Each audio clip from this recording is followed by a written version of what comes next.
Hey everybody, thanks for listening to the El Toro's podcast, exclusively now on Anchor.fm.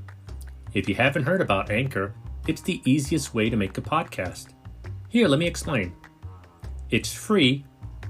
There's creation tools that allow you to record and edit your podcast right from your phone or computer.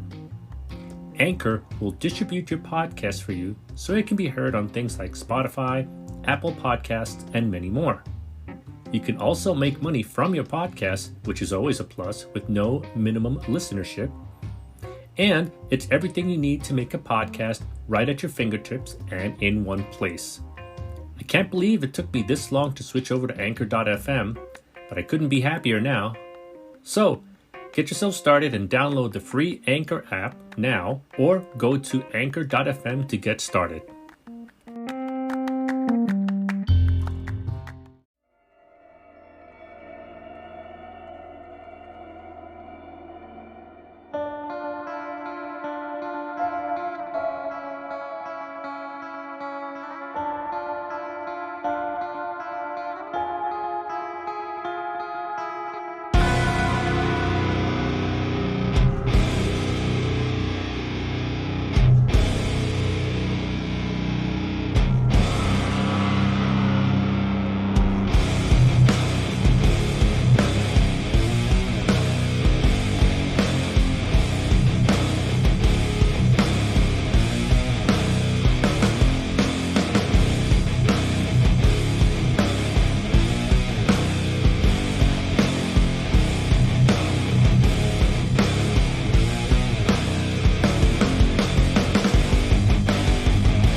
What's going on, everybody? Welcome back to another edition of El Toro's podcast. And yes, you guessed it, it's El Toro. I hope everybody is doing quite well this morning. It is a very wet morning in the state of New York today, 11/23/2020. This is the recording of the podcast as we are doing it right now. And I am up and Adam.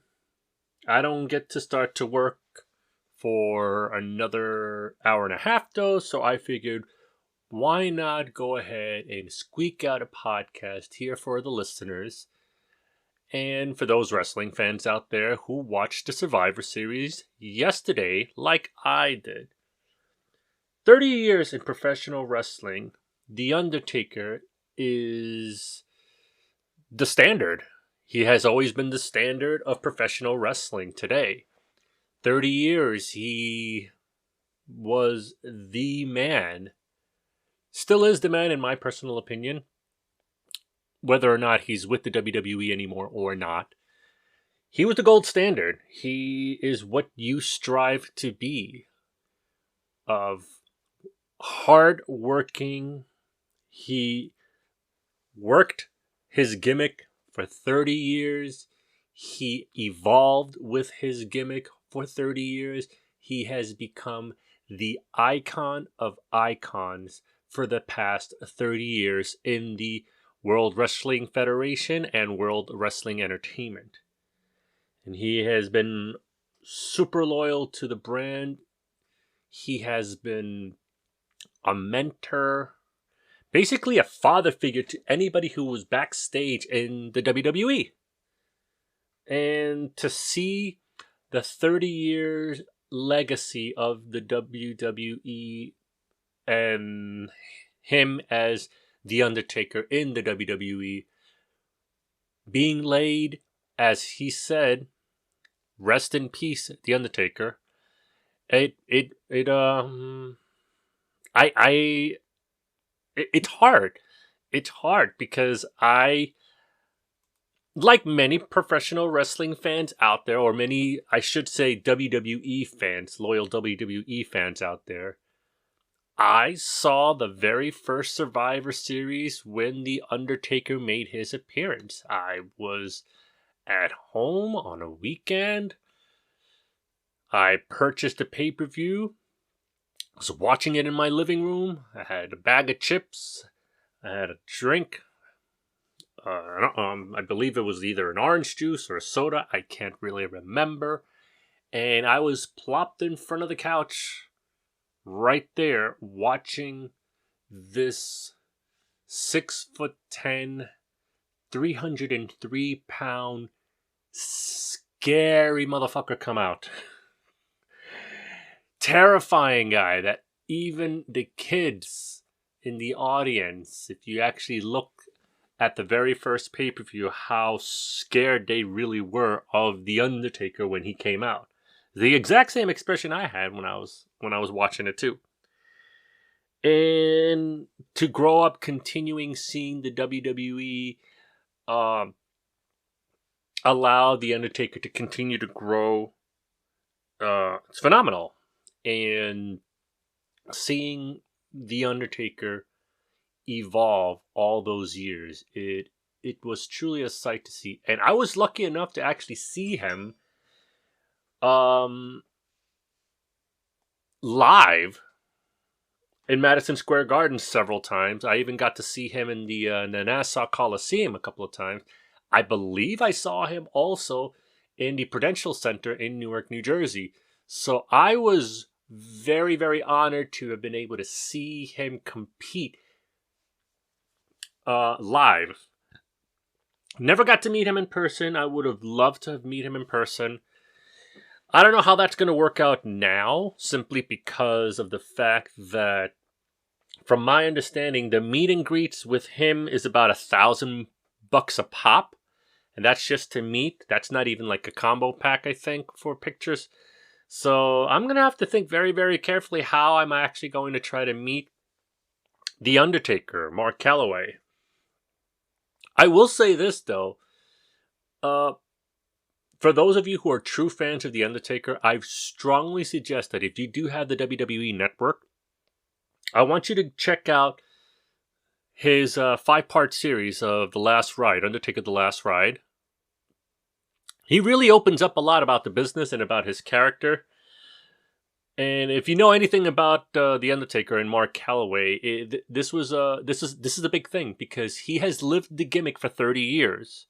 And he didn't want to expose the business, but so many people have been asking the stories about his life on the road and the gimmick of The Undertaker that he felt that it was the right time to actually start talking about it.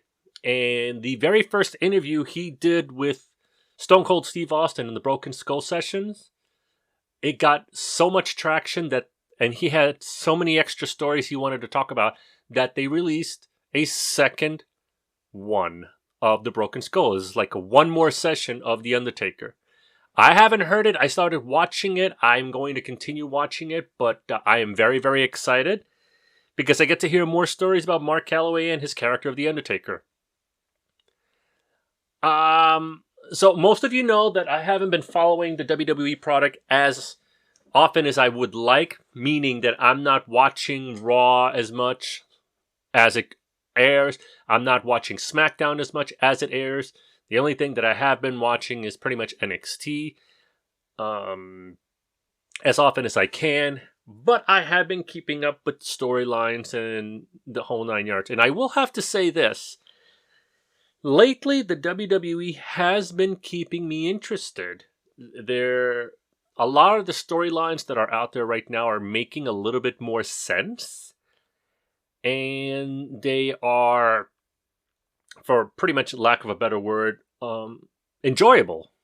They have been a lot enjoyable. So, which brings me to the review of the pay-per-view. So why don't we start off with the kickoff show? In the kickoff show, we had the dual-branded Battle Royale, where you had the participants of Dominic Mysterio, Rey Mysterio, Murphy, The Miz, John Morrison, Shelton Benjamin, Cedric Alexander, Bobby Roode, Dolph Ziggler, Chad Gable, Elias, Apollo Crews, Humberto Carrillo, Angel Garza, Kalisto, Ricochet, I believe it was Jeff Hardy. And they really made Dominic very, very strong, incredibly strong in this. I have to say, it was actually a really, really cool thing to see. And the way it ended, I thought was spectacular because I have not seen that ever. Now, for those of you who aren't aware, this is a spoiler alert, so if you don't want to hear the spoiler alert, I suggest you fast forward it. And here we go, spoiler alert, it's in 3, 2, 1. Okay, so it appeared that Dominic had eliminated The Miz earlier, but without thinking that The Miz rolled back under the ropes, and then he fell out. So that means he basically came back into the ring before he was actually pushed back out. So even though he did fall out, he had already cleared himself back in the ring. And freaking Dominic thought that he won after he eliminated Gable. Then The Miz slid back into the ring and threw him over the top rope with both feet hitting the ground. So that was a brilliant, brilliant way of avoiding the elimination. I have never seen that done, so kudos to the WWE. Kudos to The Miz and Dominic for making that look so intense. Because that was great. Yeah, granted, I would have loved to have seen Dominic win that Battle Royale, but I think it would have been too soon. So the way they actually made The Miz appear to have been eliminated and get past that loophole of having rolled back into the ring was awesome. So I thought that was pretty good. The very first actual match of the pay-per-view. This is no longer the kickoff show. We actually had Raw versus SmackDown, traditional elimination tag team match. Everybody that they had on there was pretty freaking cool. I liked it. The only issue I had there was it wasn't a tit for tat. The sole survivors was in the entire team Raw. Nobody on Raw was eliminated, and then every single person was eliminated from SmackDown, leaving Uso by himself.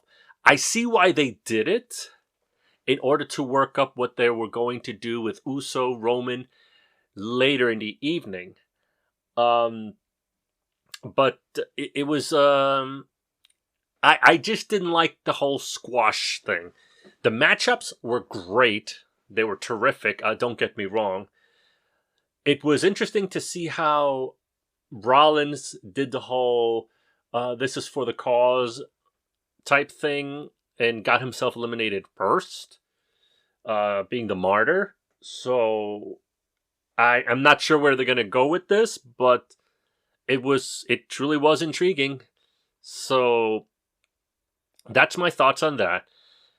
Then you have the Tag Team Championship from both brands going up against each other. So you had New Day with Kofi and Woods versus the Street Profits. And this turned out to be a great, great freaking match. I feel that this is going to be a match that people are going to talk about for a really long time. This is an amazing, amazing tag team bout.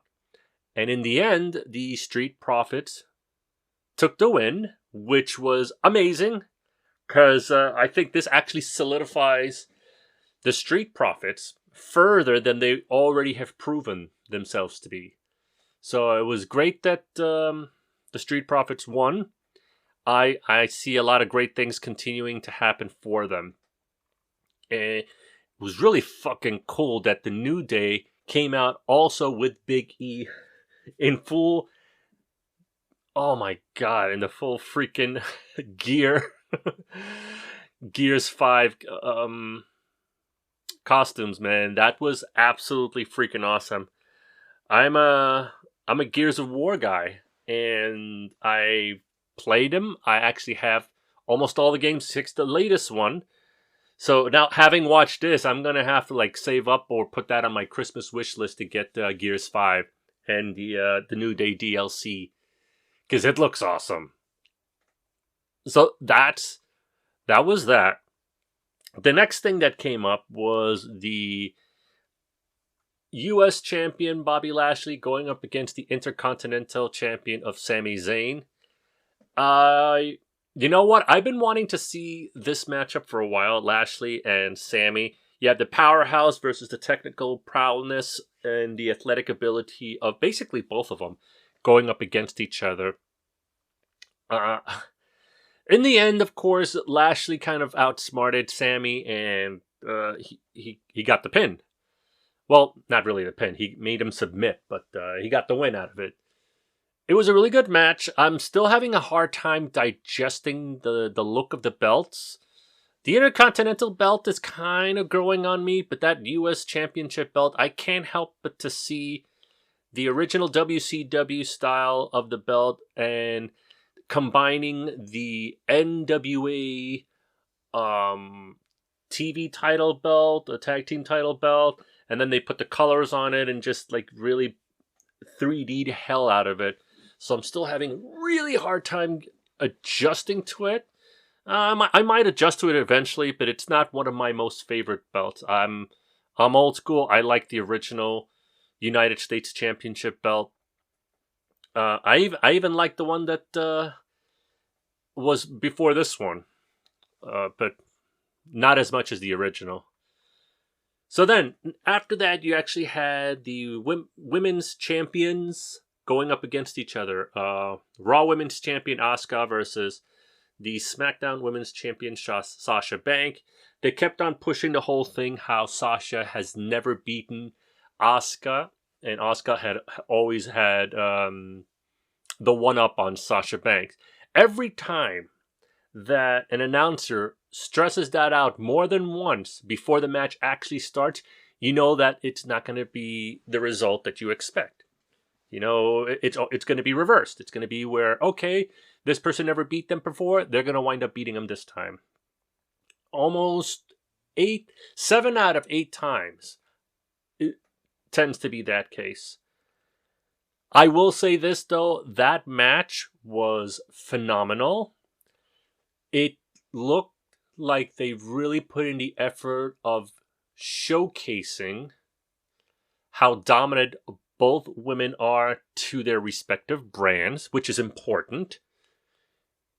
They showed the dominance of the striker in Asuka, but they also showed how smart Sasha Banks truly is on doing her homework on Asuka, on how to counter a lot of things and put in a lot of specific reversals. So I was actually very pleased with the result. I'm an Asuka guy. I've loved Asuka since she was Kana back in the Indies. But I have to say that this was one hell of a match. And I'm happy that the result was what it was. That Banks defeated Asuka.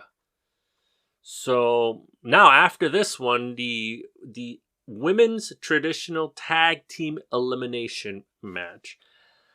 I had a little bit of mixed feelings behind this on the just because how the WWE was portraying how insignificant Lana was, even though I know for a fact Lana is nowhere nothing like that. She's a great person, an incredible human being. She is doing her part in the WWE, and they're making her look like a chump. So I should have really thought that there was a reason why they were doing this, so this way she could come out victorious. But the matchups were terrific. It was extremely smart. Everything that they did in this match was great. And in the result in the end, with Lana being the sole survivor from Team Raw, was awesome. It was terrific. I loved it. I just didn't like how they got to that. But I guess in a way, the W. This is me looking at it from a different perspective.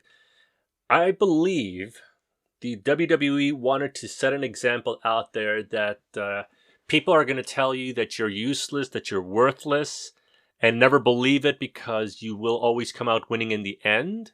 That's how I saw it out of a third-person perspective. I hope that's what they were attempting to do. And if that's what they were attempting to do, they were very successful in doing it. So my hat's off to Lana. Great job. Very, very happy that she was the sole survivor. Probably not the best finish. I would have loved to have seen Lana have been able to eliminate people, pinning them. So this way she can demonstrate that she is not worthless, like extremely valuable. But I guess the way they did it this way to sort of protect her as well. But it was good. It was good. The match itself was good. They could have probably done a little bit better with the finish and whatnot. Now, the championships, the men's championships for the respective brands. WWE Champion Drew McIntyre versus Universal Champion Roman Reigns. This was a great match back and forth. I see why they did the result that they did on the finish that they did. This comes back to the whole Uso in the beginning when they opened up the show, getting his ass chewed off by Roman, and then Uso being the cause for Reigns to actually be the winner. It's like you're gonna need like several people in order to beat Drew McIntyre. So it's actually showing Drew McIntyre as he could have actually done this by himself, but it's showing him how powerful he really is and how dominant he truly is that Reigns had to cheat in order to beat him. So I'm very happy with the finish. I'm not happy with the result of the finish because I would have loved to have seen Drew McIntyre win. But this is a win for Drew, if you think about it like that. It took two people to beat Drew McIntyre, which means Roman Reigns couldn't beat him by himself. So let's leave it at that. You formulate your own judgment, but I'm very happy with how they led up to that result. It was a great. It was truly a great match. It was truly a good match. And now the farewell to the Undertaker. I was I had to sit up for this. My wife was already falling asleep. The kids were pretty much all asleep, so I had to try to keep quiet in the bedroom while I was watching this, and I had to keep the volume down. I had to hold on to the pillow just in case if I needed to like make noise, I would put it right over my face. But the iconic gong coming out. Well, first off, the people who wanted to pay their respects came out. It was JBL, Kevin Nash, The Godfather, Jeff Hardy, Rikishi, Big Show, Shane McMahon, the Godwins. God, the Godwins look great. Tio Savio Vega, Mick Foley, Shawn Michaels, that is. Booker T, Ric Flair, Kane, of all people, and Triple H. They all hit the ring for the final farewell to The Undertaker. And then they played this amazing video package And then after that, there was an introduction for Vince McMahon, who looked very, very upset, very, very sad. More on this a little bit later about Vince, but he was actually briefly talking about the magical career of The Undertaker, and then he came out. Sorry. He gave the introduction, "Welcome, The Undertaker," and then everything goes dark. You have this electric sound of his theme song, and then everything goes dark again. You hear the gong, and here comes the iconic entrance of The Undertaker. You see the smoke come up, the mist come up, everything turned purple, the moon coming up in the Titantron, the slow walk of The Undertaker towards the ring. And he walked around the circle. They were piping out loud, "Thank you, Taker, thank you, Taker." And everyone was shouting. I'm hoping that not a lot of this was piped in, pre-recorded, and this was actually the people who were dialed in through the Zoom meeting and saying this. But either way, it was chilling. And he cut a brief promo about his 30 years in the business, digging holes and taking souls, and then acknowledging how for 30 years he was putting people in the graves, but now that it's time for The Undertaker to rest in peace. And then he puts the microphone away, he kneels, there's a 10 bell count, and then all of a sudden, out of nowhere, a hologram of Paul Bearer appeared, doing up his "oh yes, yes, yes," which got me freaking bawling my eyes out, dude. And then he starts making his way out of the ring, walking up the ramp, and then he raises his hands at the end, and then he walks away, and the show went off the air, and my eyes were like so freaking puffed from crying, man, because this is it. This is it. It's the final farewell for The Undertaker. Jesus. Yeah, like I was saying earlier, the Undertaker, truly an iconic character. He showed how creative he is. He captivated so many people for 30 years that even kids now these days who started watching The Undertaker not too long ago, probably maybe 2, 3, 4 years now, and all agreed that he is a true phenom. How amazing he was in the ring, how amazing his entrance is. It's like you're never going to find another Undertaker. I was honored to be able to see him perform in the ring the times that I did. Even from the nosebleed sections, man, it was fucking incredible. I am very, very sad that the era of The Undertaker is over, but his legacy and the legend of The Undertaker, like Vince McMahon said last night, will live on forever.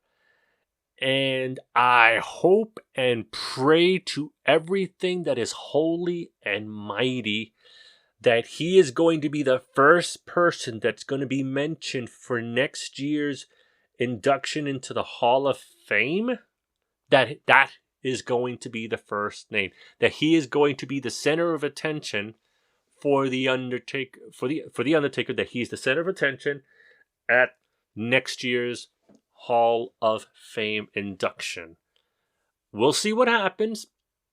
But overall, the pay-per-view was very, very good. I was very, very impressed, which is a lot. It's saying a lot for a lot of the WWE pay-per-views that are not NXT takeovers. Let's make that clear. that it actually kept me interested. I was not bored. I was not put to sleep. It was engaging. And they did justice to the Undertaker by doing a really amazing pay-per-view.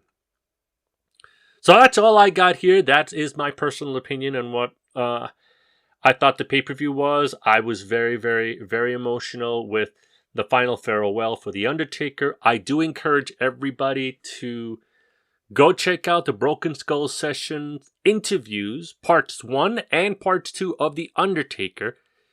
Rewatch yourselves the 5-part series of The Undertaker's Last Ride documentary. And if you really want to see Mark Calloway / The Undertaker, like I did, I strongly suggest you go onto YouTube and do a search for the Hot Ones Undertaker. The Undertaker partook in a interview session on hot wings while you're eating chicken wings, being interviewed, and it was very cool. It was very interesting, and I was very impressed to see how much he can actually take of the hot levels of chicken wings. Oh, and on a side note, in honor of The Undertaker's final farewell yesterday, I went into the kitchen and I actually cooked myself, found a great recipe on baked chicken wings that come out like super crispy, and I am very proud of how they came out. And hell, even my wife said that she loved them. They came out of the oven. They were super crispy, almost like if they were deep fried. So I was very happy about that. So I had chicken wings with a nice IPA right in front of the pay-per-view and enjoyed every second of it. So that's it for me, guys. I hope you enjoyed the pay-per-view as much as I did. I hope you guys are staying safe. Please, with the whole rise of more cases of people being tested for COVID-19, please, I encourage everyone to take care of yourselves. If you don't have to leave the house for anything that's not essential, please stay indoors. Please wear your mask at all times. Please practice social distancing. We're at a point right now that this has gotten way too out of hand. We're letting it get away from us. And if we practice the social media, the social distancing like we're supposed to be doing, perhaps we'll be able to reunite once again with our families for Christmas. Because if we don't stop this shit now, this is going to continue on for another year or two. So please, listen to the science. Read the science. Read the facts about the science. The science works. And the science has proven otherwise. So please, wear your mask. 6 feet apart. Wash your hands. And just stay safe, guys. Okay? This is El Toro signing off, guys. Love you, and be safe.